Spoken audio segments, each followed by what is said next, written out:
গতিকে আজিৰ যেটো আমাৰ মূল বিষয় ভূগোলৰ হিমবাহৰ কাৰ্য কিতাপৰ লগত মিলাই যাব লাগে মূল পাঠত কি আছে এবাৰ মিলাইছে পৃথিৱীৰ অতি শীতল অঞ্চলবোৰ বৰফে ঢাকি আছে না লাইনটো পৃথিৱীৰ অতি শীতল যিবিলাক অঞ্চল আছে কিহে ঢাকি ৰাখিছে বৰফে গতিকে পৃথিৱীৰ কিছুমান অঞ্চল আছে অতি শীতল ক'ত আছে এটো উত্তৰ মেৰু দক্ষিণ মেৰু ওখ পৰ্বত অঞ্চল এই ঠাইবোৰ কিহেৰে ঢাকি ৰাখিছে বৰফেৰে ঢাকি ৰখা এনে অঞ্চলবোৰৰ ভিতৰত দুই মেৰু অঞ্চল আৰু অতি ওখ পৰ্বতবোৰ উল্লেখযোগ্য এই অঞ্চলবিলাক ক'ত ক'ত বৰফ আছে দুটা মেৰুত আছে আৰু অতি ওখ পৰ্বত হিমালয় পৰ্বত হক ডাঙৰ ডাঙৰ পৰ্বতবিলাকত বিশেষকৈ উত্তৰ মেৰু আৰু দক্ষিণ মেৰু অঞ্চল পৃথিৱীখনৰ আমি গোলকটো যদি চাওঁ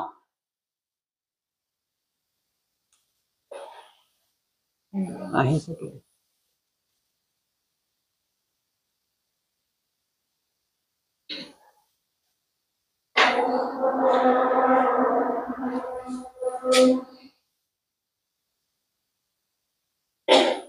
এটো হল উত্তৰ মেৰু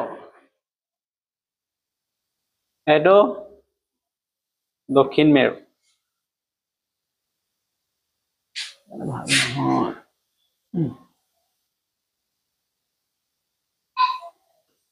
এটো পৃথিৱী এটো উত্তৰ মেৰু এটো দক্ষিণ মেৰু এতিয়া কৈছে এই বৰফ আছে উত্তৰ মেৰুত আছে আৰু দক্ষিণ মেৰুত আছে আৰু ডাঙৰ ডাঙৰ পৃথিৱী পৰ্বত কিছুমান আছে হিমালয় পৰ্বত আলপছ পৰ্বত এইবিলাকত বৰফে ঢাকি ৰাখিছে ইয়াতে হিমবাহ দেখিবলৈ পোৱা যায়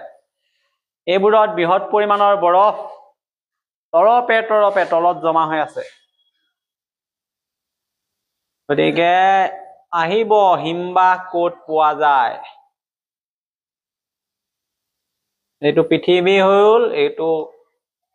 অক্ষৰেখা দ্ৰাঘিমা ৰেখা এইবিলাক আঁকিলো এই দুটা মেৰু উত্তৰ মেৰু এইটো দক্ষিণ মেৰু ইয়াতে বৰফ বেছিকৈ আছে লগতে পৃথিৱীৰ সুউচ্চ যিবিলাক পৰ্বত আছে এই পৰ্বতৰ শিখৰত এইবিলাকত কি আছে বৰফ আছে উদাহৰণ দিছে পৃথিৱীৰ হিমালয় পৰ্বত আলপছ পৰ্বত এইবিলাক ইয়াত কি জমা হৈছে তৰপে বৰফ জমা হৈ আছে আৰু এই বহু বছৰৰ বাবে জমা হৈ থকা সেই ঠাইত বৰফৰ স্তৰ ঘন হৈ পৰে এইবিলাকত এনেকে তৰপ এক এনেকে তৰপে বৰফ জমা হৈ গৈছে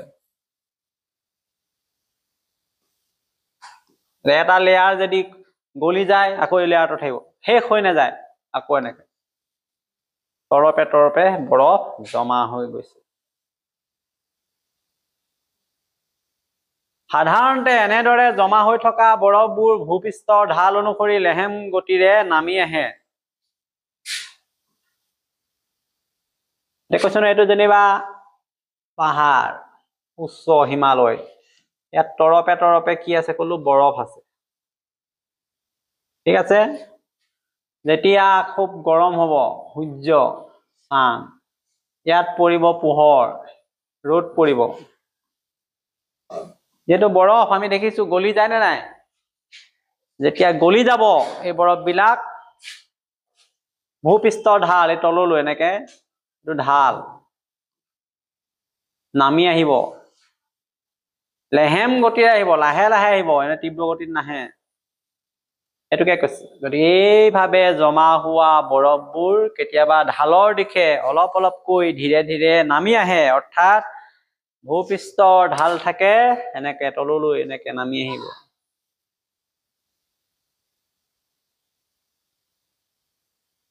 যোনটো দিশলৈ ঢাল থাকিব সেইটো দিশলৈ বৰফখিনি নামি আহিব যদি এইফালে দিশ থাকে এইফালে নামি যাব ঢলীয়া যোনফালে এইদৰে যে নামি আহে এই বৰফবিলাকক কি বুলি কয় হিমবাহ গ্লেচিয়াৰ হিমবাহ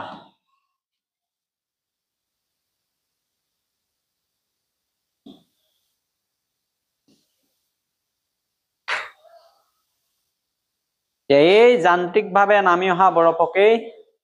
হিমবাহ বুলি কোৱা হয় ই এটা দ্ৰবীভৱন পূৰ্ব অৱস্থা থকা চলমান বৰফৰ দৰে চলি আহে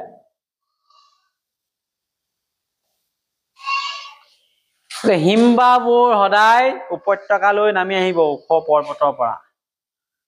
পাৰ্বত্য অঞ্চলত নদীৰ দৰে হিমবাহবোৰ উপত্যকালৈ তললৈ নামি আহে পৰ্বত ইয়াত হিমবাহ আছে নো ডাউট ইহঁতি আহোঁতে নদীৰ নিচিনাকেই নামি আহিব উপত্যকালৈ অতি ওখ পৰ্বত অঞ্চলত হিমবাহবোৰ নদীৰ দৰে আচৰণ কৰে অৰ্থাৎ উপত্যকাবোৰৰ দিশে নামি আহে আৰু ইহঁতৰ গতিপথ নদীৰ দৰে দীঘলীয়া হয় এই যে নামি আহে হিমবাহবিলাক বৰফবিলাক নদীৰ দৰে তললৈ উচ্চ পৰ্বতৰ ঢালেদি ইহঁতিও নদীখনৰ দৰে কাম কিছুমান কৰে কি কাম কৰে খনন কৰে পৰিবহন কৰে আৰু অৱক্ষেপন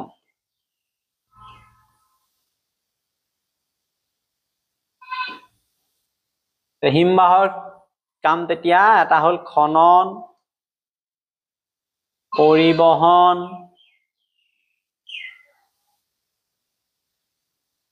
আৰু অৱক্ষেপন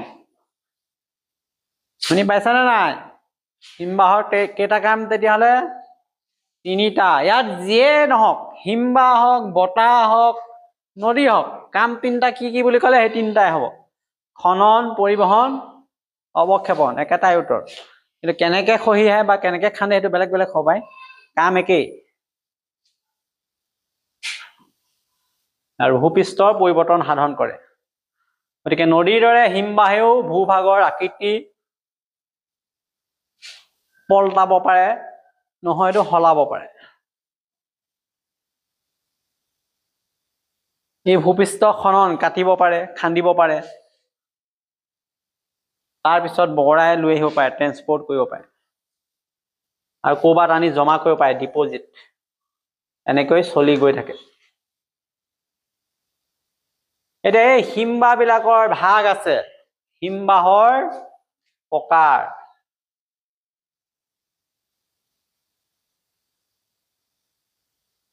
ইয়াক ভাগ কৰিছে কি ভাগ কৰিছে দুই প্ৰকাৰ ক মহাদেশীয় হিমবাহ কন্টিনেন্টাল গ্লেচিয়াৰ আইচ শ্বীট খ পাৰ্বত্য বা উপত্যকা হিমবাহ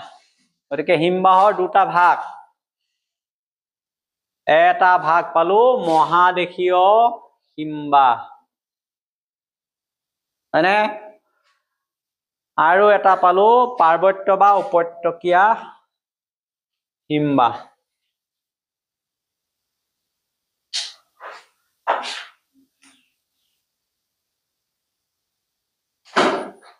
মনত থাকিবনে এতিয়া যে হিমবাহৰ ভাগবিলাক আমি পালো যে দুটা মহাদেশীয় হিমবাহ আৰু পাৰ্বত্য হিমবাহ হিমবাহৰ ভাগ মহাদেশীয় হিমবাহ পাৰ্বত্য হিমবাহ ইয়াত যদি আমি পাৰ্বত্য হিমবাহ বুলি লিখো ইয়াত লিখলে মহাদেশীয়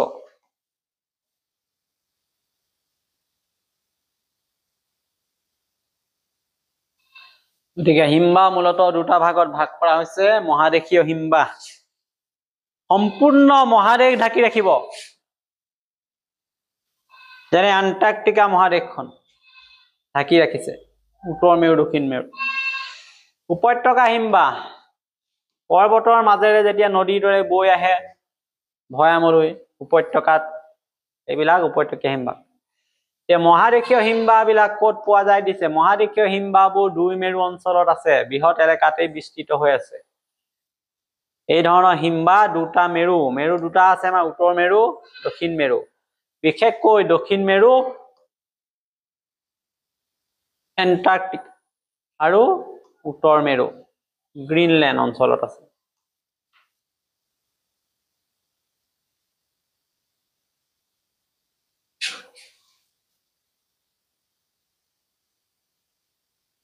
এইবোৰ হিমবাহ ভূপৃষ্ঠৰ ঢাল অনুসৰি আমি কৈছোৱে অতি ধীৰ গতিত তললৈ নামি আহে বৰফবিলাক এতিয়া মহাদেশীয় হিমবাহবোৰৰ গতি বৰ ধীৰ হয় ই ঢাল থকা দিশে নামি আহে কিন্তু অত্যন্ত ধীৰ বছৰত কেই মিটাৰ মানহে আগবাঢ়ে গোটেই বছৰটোত কেই মিটাৰ মানহে যাব পাৰে হিমবাহৰ গতিবেগ অৱশ্যে বহুতো কাৰকৰ ওপৰত নিৰ্ভৰ কৰে এতিয়া কৈছে কিয় হিমবাহবিলাক এইটো যেনে হিমবাহ আছিলে পৰ্বতৰ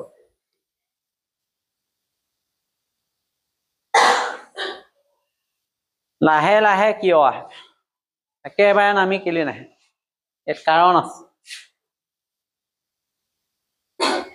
হিমবাহ কিমান দ্ৰুত গতিত নামি আহিব বা হৰি পৰিব সেইটো বিভিন্ন কাৰকৰ ওপৰত নিৰ্ভৰ কৰে যেনে তাপমাত্ৰা কিমান তাপ পাইছে সূৰ্যৰ তাপ সেইমতেহে বৰফখিনি গলিব আৰু বেছিকে গলিলে বেছিকে নামিব বৰফ কিমান আছে যদি বৰফ কমকে আছে বা বহু পৰিমাণে আছে এইটো কথা নিৰ্ভৰ কৰিব ভূ গঠন আদি বা কেনেকুৱা ঢালত আছে একেবাৰে সমান ঢালত থাকিলেতো নাহিব একেবাৰে এঢলীয়া ঢাল হ'ব লাগিব এই কথাবিলাক জানিব লাগিব বা বুজিব লাগিব এতিয়া এইবিলাক কাৰকে হিমবাহ তীব্ৰ গতিত আহিবনে ধীৰে ধীৰে আহিব নিৰ্ভৰ কৰিব জমা হৈ থকা বৰফৰ পৰিমাণ ভূপৃষ্ঠৰ গঠন আৰু ঢাল বায়ুৰ উত্তাপ আদি প্ৰধান পৰীক্ষাত আহিলে লিখিব পাৰিব লাগিব যে হিমবাহৰ গতি নিৰ্ধাৰণ কৰা কাৰকসমূহ প্ৰথম কিমান বৰফ জমা হৈ আছে সেইটো প্ৰথম কথা দ্বিতীয় তলৰ মাটিত কিমান ঢালু আছে কেনেকুৱা এঢলীয়া হয় নে নহয় তৃতীয় তলৰ মাটিৰ গঠনটো কিমান কঠিন বা নৰম শেষত বায়ুৰ তাপমান কেনেকুৱা তাপ যেতিয়া কম থাকে বৰফ কমকে গলিব আৰু বেছি থাকিলে বেছিকে গলিব কমকে গলিলে গতি কম হ'ব বেছিকে গলিলে গতি বেছি হ'ব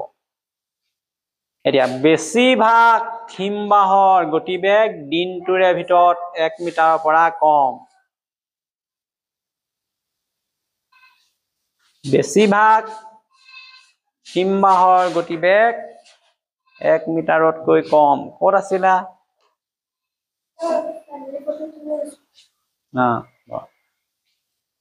হিমবাহৰ গতিবেগ দিনটোৰ ভিতৰত 1 মিটাৰৰ পৰা কম কৈছে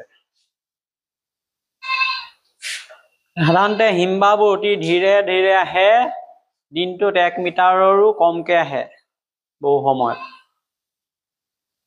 পাৰ্বত্য বা উপত্যকা হিমবাহবোৰ ক'ত আছে যেটো আমি যেটো হিমবাহ পঢ়িলো প্ৰথম ভাগটো পঢ়িলো মহাদেশীয় হিমবাহ মহাদেশ দুখনত এণ্টাৰ্কটিকা মহাদেশ উত্তৰ মেৰু দক্ষিণ মেৰুত আছে পাৰ্বত্য বা উপত্যকা হিমবাহবোৰ ক'ত আছে পাৰ্বত্য বা উপত্যকা হিমবাহবোৰ প্ৰধানকৈ ইউৰোপৰ আল্পছ পৰ্বত উত্তৰ আমেৰিকাৰ ৰকি পৰ্বত এছিয়াৰ হিমালয় এইকেইটা পৰ্বতেই বেছিকৈ আছে হিমবাহ মানে নহয় বৰফ বৰফ ক'ত থাকে দুই মেৰুত থাকে উত্তৰ মেৰু দক্ষিণ মেৰু তাত মহাদেশ আছে এণ্টাৰ্কটিকা মহাদেশ ডাঙৰ ওখ হিমালয় পৰ্বতত থকাটো পাৰ্বত্য হিমবাহ ইউৰোপৰ আল্পছ পৰ্বত উত্তৰ আমেৰিকাৰ ৰকি পৰ্বত এইবিলাক এতিয়া পাহাৰৰ মাজেদি বৈ যোৱা উপত্যকা হিমবাহবোৰ বিশ্বৰ বিভিন্ন পৰ্বতত দেখা পোৱা যায় গতিকে এই পৰ্বতকেইটাৰ নাম মনত ৰাখিব লাগে আলপছ ক'ত আছে ইউৰোপত ৰকি ক'ত আছে উত্তৰ আমেৰিকা হিমালয় ক'ত আছে এছিয়া মহাদেশ এইকেইটা হ'ল পাৰ্বত্য হিমবাহৰ উদাহৰণ যদি কয় মহাদেশীয় হিমবাহৰ উদাহৰণ দিয়া তেতিয়া কি কম উত্তৰ মেৰু দক্ষিণ মেৰু এণ্টাৰ্কটিকা মহাদেশ তাত যিবিলাক বৰফ আছে এইবিলাক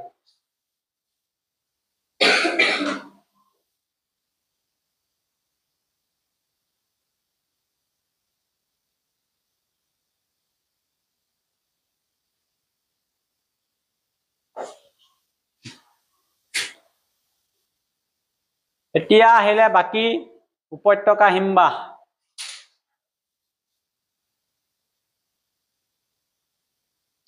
মহাদেশীয় হিমবাহৰ পিছত আহিলে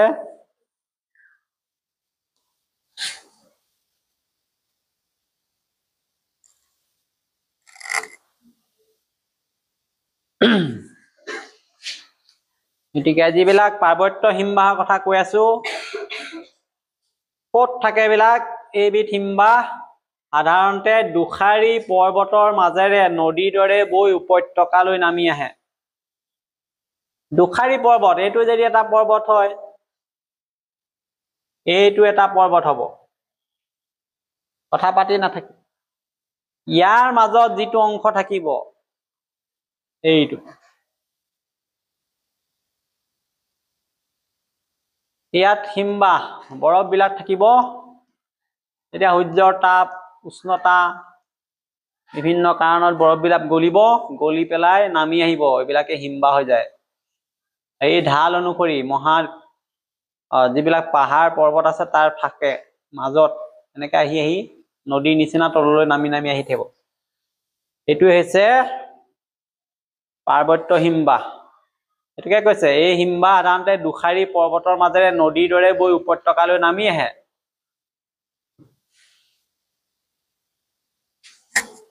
আৰু এই যে নামি আহে এইকাৰণে উপত্যকা বা পাৰ্বত্য হিমবাহ বুলি কয় এটা পথৰ দৰে নদীৰ দৰে নামি আহে ইয়াৰ গতিপথ নদীৰ দৰে হলেও ই বৰফৰ সৃষ্টি এইবোৰ হিমবাহ পাহাৰৰ ওপৰৰ বেছি বৰফ জমা হোৱাত অঞ্চল যাক হিম উৎপত্তি ক্ষেত্ৰ বোলে তেনে ধৰণৰ স্থানৰ পৰাহে আহে ইয়াত ছবি এটা দিছে কিতাপত চাই লো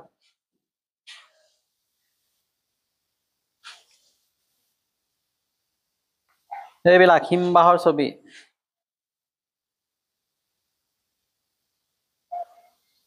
হিমবাহীয় গ্ৰাব ছুইজাৰলেণ্ডৰ আলপছ পৰ্বতমালাত থকা হিমবাহীয় শৃংগ এইবিলাক এইফালেও দিছে কেনেকে কলম্বিয়াৰ চলমান হিমবাহ মধ্য গ্ৰাব কি আমি পাম অলপ পিছত উপত্যকা হিমবাহবোৰ স্নোফিল্ড বা হিম উৎপত্তি ক্ষেত্ৰ বুলি কোৱা ঠাইৰ পৰা আৰম্ভ হয় এই ঠাইবোৰত বৰফ প্ৰচুৰ পৰিমাণে জমা হয় আৰু সেই বৰফ নামি আহি হিমবাহ গঠন কৰে ইয়াৰ পৰা হিমবাহ পুষ্ট হয় অৰ্থাৎ এই ঠাইতে নতুন বৰফ সংযোজিত হয়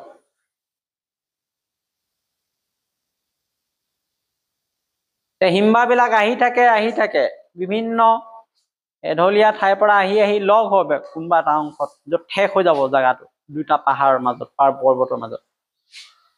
ঠেক হৈ গলে বিভিন্ন দিশৰ পৰা অহা হিমবাহ বিলাক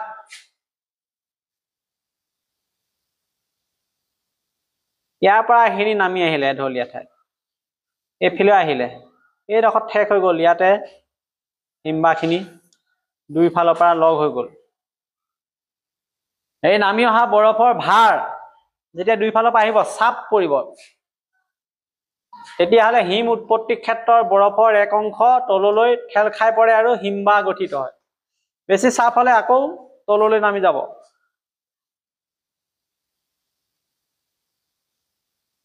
য'ৰ পৰা এই বৰফ বিলাক আহিছিলে হিম বিলাক তাত পৰিমাণ বাঢ়ি যায় ওপৰৰ বৰফৰ ভাৰ যেতিয়া তললৈ বেছিকৈ পৰিব এনেকৈ ঠেলা খোৱাৰ ফলত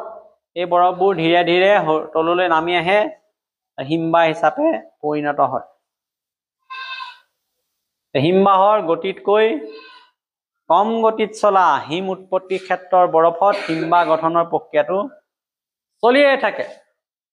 সেইকাৰণে হিমবাহ শেষ নহয় আহিয়ে থাকে স্নো ফিল্ড বা হিম উৎপত্তি ক্ষেত্ৰৰ বৰফ সাধাৰণতে হিমবাহৰ বৰফতকৈ অলপ ধীৰে চলে কিন্তু সেই ঠাইতে নতুন বৰফ জমা হৈ গতিৰ অংশ হৈ হিমবাহৰ গঠন অব্যাহত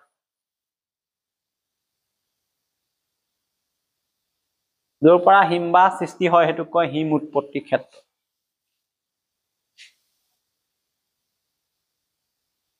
য'ৰ পৰা উৎপত্তি হ'ব তাত গতিটো এনেও কম হ'ব তাৰ পৰা নামি আহোঁতেহে তাৰ গতিটো বেছিকৈ হয় তললৈ নামিব এতিয়া এইটো আমি পাম হিমবাহে যেতিয়া নামি আহিব তললৈ নামি আহোঁতে পথত পৰা ধূলি পথুৰি বালি আদি উপাদান কঢ়িয়াই নিয়ে ইয়াত দিছে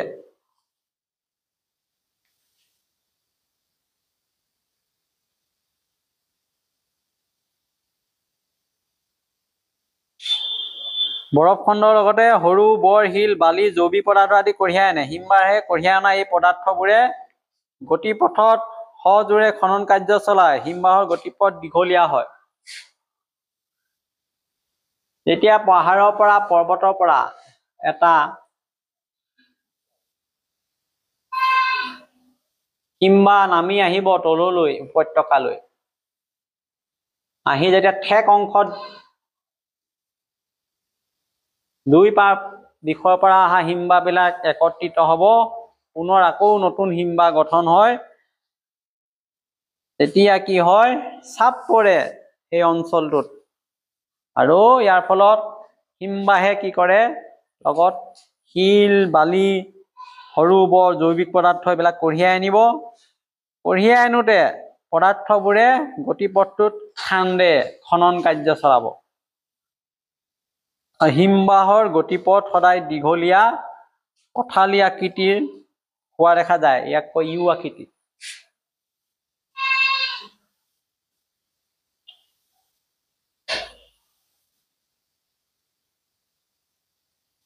আৰু এই বস্তুবিলাকক যিবিলাক কঢ়িয়াই আনে এইবিলাকক কয় মৰেইন আমি পাম এতিয়া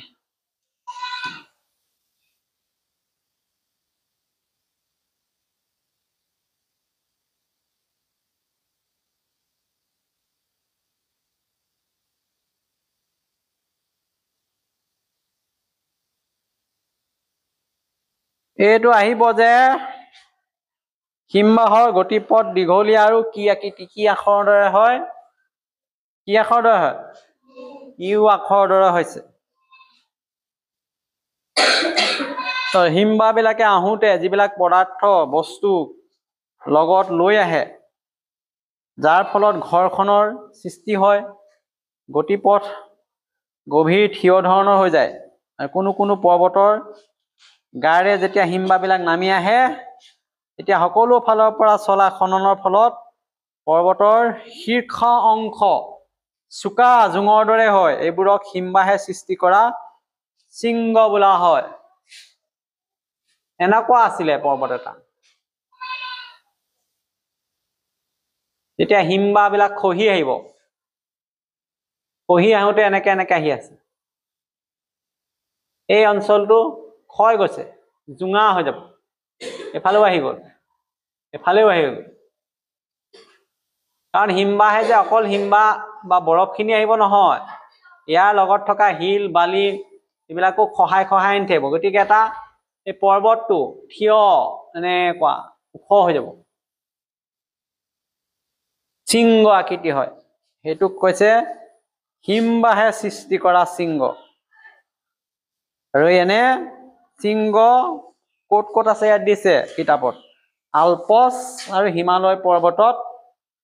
বেছিকৈ আছে গতিকে এই হিমবাহবিলাক আহোঁতে পথত যেতিয়া ঘঁহনি খায়, খুন্দা খায়,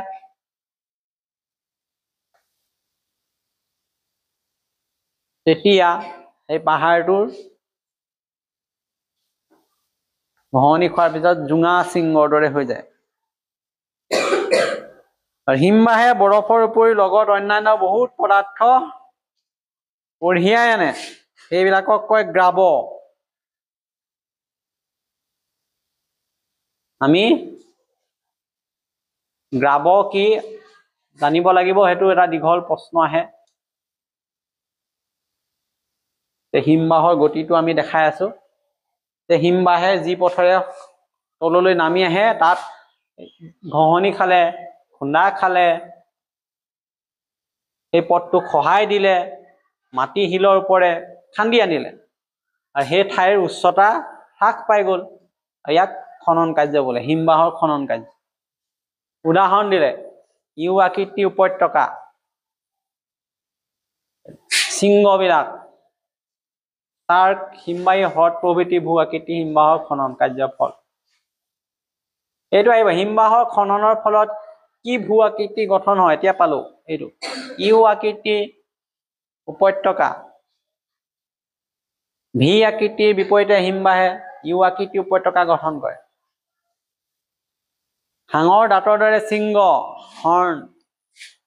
পাহাৰৰ শৃংগ।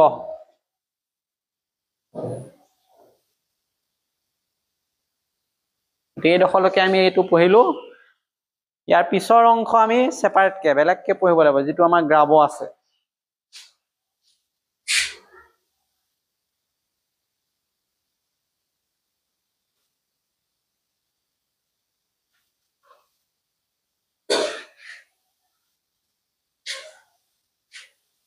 ফেমিলি ফটো মাৰিলি নে নাই? এতিয়া ক'ত মাৰিলিগৈ? টাউনত। কিয় লাগে ফেমিলি ফটো?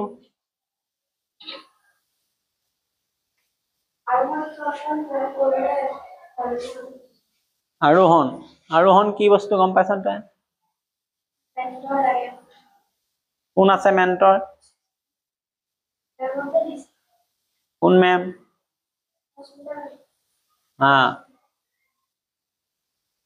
আৰোহণটো